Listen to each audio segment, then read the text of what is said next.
Assalamualaikum warahmatullahi wabarakatuh. Di video sebelumnya sudah dijelaskan tentang validasi SSP PHTB di Cortex penjual. Sekarang kita akan bahas bagaimana cara validasi SSP PHTB dari Cortex-nya notaris atau PPAT. Jadi atas pengalihan tanah dan bangunan, misal penjualan tanah dan bangunan, ini ada kewajiban PPh yang terutang kepada penjual. Jadi penjual membuat kode billing. Nah, untuk kode billing ini saat ini hanya dapat dilakukan di Cortex-nya penjual atau di KPP atau menghubungi kering pajak. Ya, kalau dulu saat ada IPHTB notaris di DJP online itu billing bisa dibuat di IPHTB-nya notaris ya, namun sekarang di Cortex belum bisa. Ya, semoga aja ke depannya sudah bisa ya, agar memudahkan teman-teman notaris semua. Namun untuk validasinya ini bisa dilakukan di Cortex-nya notaris. Untuk validasi di Cortex-nya notaris, silakan login Cortex notaris terlebih dahulu. ID penggunanya menggunakan NIK notaris, kata sandi, captcha, dan login. Kemudian untuk menunya di layanan wajib pajak, layanan administrasi, buat permohonan layanan administrasi. Untuk jenis layanannya, pilih AS.01 pemenuhan kewajiban perpajakan. Untuk sublayanannya, ini seharusnya di akun notaris sudah ada sublayanan AS.01-04. Surat keterangan penelitian formal, bukti pemenuhan kewajiban penyetoran PPh Tanah dan Bangunan oleh notaris garis miring PPAT. Namun ada sebagian kasus ternyata di konteks notaris HS.01-04 ini tidak muncul. Jadi untuk memunculkan ini seharusnya otomatis ya. Jadi notaris tidak melakukan data apapun sepanjang data notaris yang terdaftar di BPN dan AHU Kemenkum itu sudah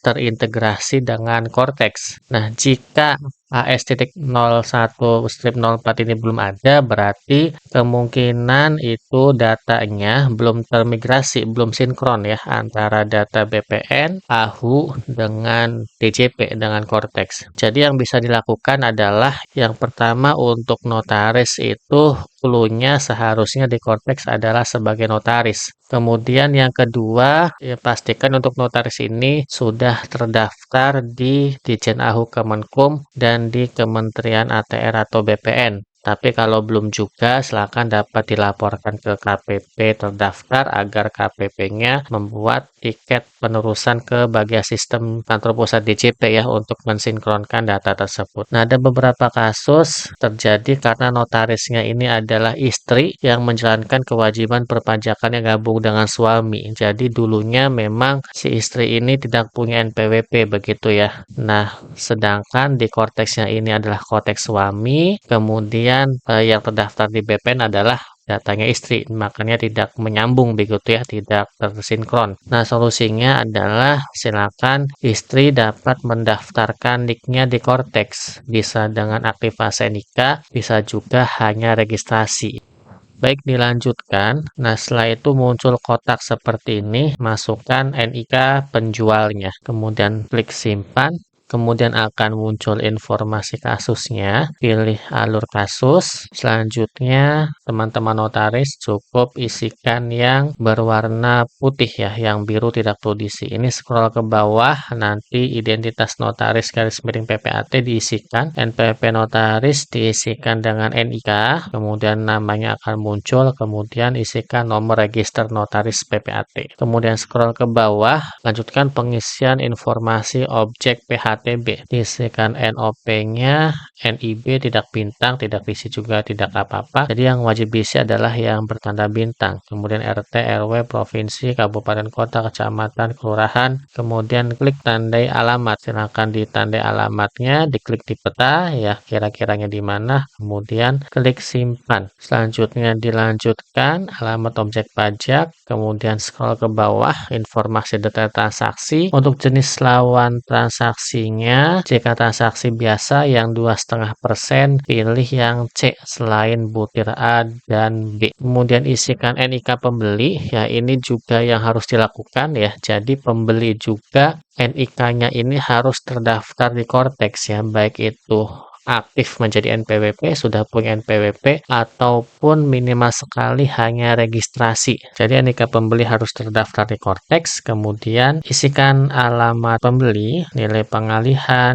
jumlah bukti pembayaran, isi saja satu, cara pembayaran, tanggal transaksi, kemudian tarif PPh-nya 2,5%. Scroll ke bawah, kemudian informasi pembayaran pajak penghasilan. Ini pertanyaannya apakah bukti pemenuhan kewajiban penyetoran PPh menggunakan NTPN atau PBK? Ya, jika disetor menggunakan NTPN atau dengan PBK, itu pilih ya. Kalau penyetorannya dengan BUPOT, yang dipotong oleh pihak lain, misal transaksi dengan instansi pemerintah, kemudian dipotong oleh instansi pemerintah, maka pilih tidak. Ini di case ini contohnya dengan NTPN, jadi pilih ya, kemudian akan muncul kotak seperti ini, isikan NTPN-nya, nanti datanya ke bawah akan muncul. Jumlah pembayaran yang digunakan, isikan seluruhnya, klik simpan. Kemudian centang pernyataan, klik simpan. Nah, ini untuk notaris itu ada pengecekan status kepatuhan wajib pajak. Silakan di-refresh, pastikan ini sudah terchecklist semua. Ini kepatuhan siapa? Ini adalah kepatuhan dari notaris. Bagaimana dengan wanita kawin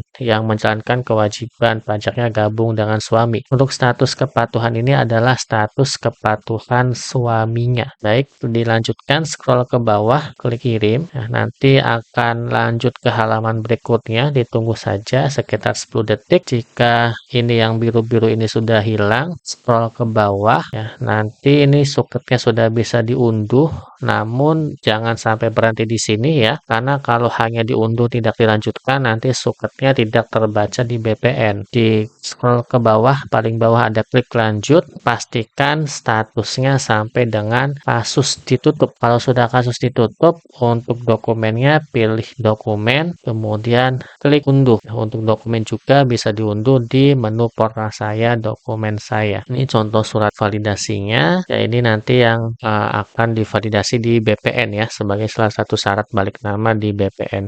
Nah, bagaimana kasusnya jika suketnya ini tidak terbaca di aplikasi BPN? Yang pertama tadi pastikan kasusnya ini sampai dengan kasus ditutup ya. Jadi pastikan sampai selesai. Kedua, suket validasi ini pastikan sudah muncul di korteksnya penjual di bagian portal saya, profil saya, fasilitas aktif. Artinya sudah dapat dimanfaatkan. Ya, kemudian untuk pengisian di BPN-nya, kalau ada kolom NPWP itu diisikannya dengan NIK ya, karena NPWP untuk orang pribadi penduduk adalah sekarang menggunakan NIK ya, bukan NPWP 15 digit. Isikan dengan NIK, kemudian nomor suketnya isikan dengan benar lengkap dari mulai cat ini sampai terakhir, pastikan tidak ada spasi. Kemudian jika masih belum bisa, kemungkinan masih proses sinkronisasi. Banyak kasusnya kalau suketnya baru validasi pagi ini, nah hari ini siangnya itu masih belum bisa ya, dicoba kembali besok atau lusa begitu ya. Jika misal setelah 3 hari atau 1 minggu masih belum terbaca di BPN, silakan dikonsultasikan ke KPP ya, agar nanti KPP membuat tiket eskalasi ke bagian sistem kantor pusat pajak.